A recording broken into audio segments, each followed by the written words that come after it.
Бала түнде тыныш ұйықтау үшін не істейсіз, және бірнеше кеңестерді айта кетейін. Көптеген жас ата-ана үйде сәби пайда болысымен түнгі тыныш ұйқыны ұмытады. Кез келген ана баласының түн ортасында оянып, жылап әкесін мазаламағанын қалайды. Тәжірибе көрсеткендей, нәрестенің ұйқы уақытын туа сала қалыптастыруға болады. Әрине, перзентханада бұл мүмкін емес, алайда үйге келгеннен кейін баланы қалай дағдыландыру өз қолыңызда. Бұл сіз ойлағандан көбірек уақыт алуы мүмкін, алайда нәтижесі қуантарлық болады. Алғашқыда бала түн ішінде қарны ашып, 1-2 сағат сайын оянады. Бұл кезде су не емізік берсеңіз болады.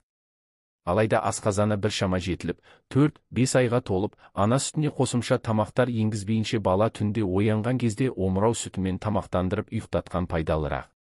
5-6 айдан асқаннан кейін баланы ұйықтатар алдында қарнын тойғызып жатқызсаңыз, кем дегенде 6 сағат шамасында оянбастан ұйықтайды.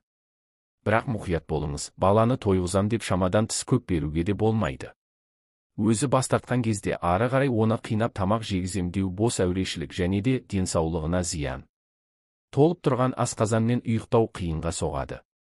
Егер балаға сағат 12-лер шамасында тамақ берсеңіз, келесі тамағын шамамен таңғы сағат 6-ға дайындап қойыңыз.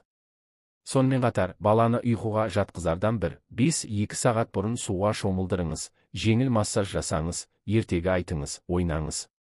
Оны арнайы теңіз тұзымен, тыныштандыратын шөптермен не жай ғана балаларға арналған көбікпен шомылдыруға болады. Түнгі ұйқы, ең ұзақ ұйқы, түннің алдында 2-3 сағаттан артық бала ояу жүрмеуі керек, яғни түнгі ұйқыға жатардан 3-4 сағат бұрын тағы да ұйықтап тұруы керек. Баланы күні бойы ұйықтатпай ұстаса, түнде жақсы ұйықтайды деген ертегіге сенбеңіз. Керісінше, қатты шаршағандықтан түнде қайта-қайта оянып, дұрыс ұйықтай алмауы мүмкін. Баланы ауасы тазартылған, желдетілген бөлмеге жатқызу керек. Күн сайын бөлме ішін тазалап, одан соң ауасын алмастырып тұрыңыз.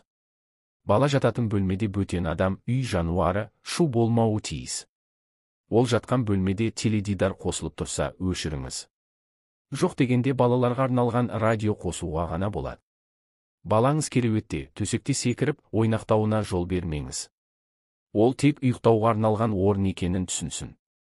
Балаға ұйқының маңызын, оның не үшін керек екенін айтып беріңіз. Ол мұны түсінбейді демеңіз, бейсанасына қабылдайды. Өсе келе айтып жатқан сөздеріңіздің мағынасында ұғатын болады. Бала түнде тыныш ұйықтауына не кедергі келтіретінін түсінуге тырысыңыз. Баланың терісін мұқият қараңыз, сіңген, қызарған жерлері бар жоғын тексеріңіз.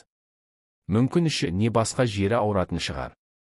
Далада ауа райы нашар болса да бала тыныш ұйықтай алмауы мүмкін, себебі ересектерге қарағанда балалар табиғатпен итене байланыста. Қазақ арасында баланың киім-кешегін далада қалдырмайды. Егер қалып қойса бала түнде мазасызданып ұйықтай алмайды дегенде сенім бар, оған да мән беріңіз. Есіңізде болсын, бала тыныш ұйықтай алмаса, оған ұрсып, айқайламаңыз. Ол баланы қорқыта түседі.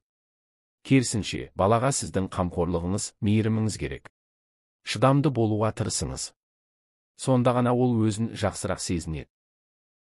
Видео ұнаса арнама тіркеліп, өз пікіріңізді білдіре кетіңіз. Сіздің ойыңыз біз үшін өте маңызды. Рахмет.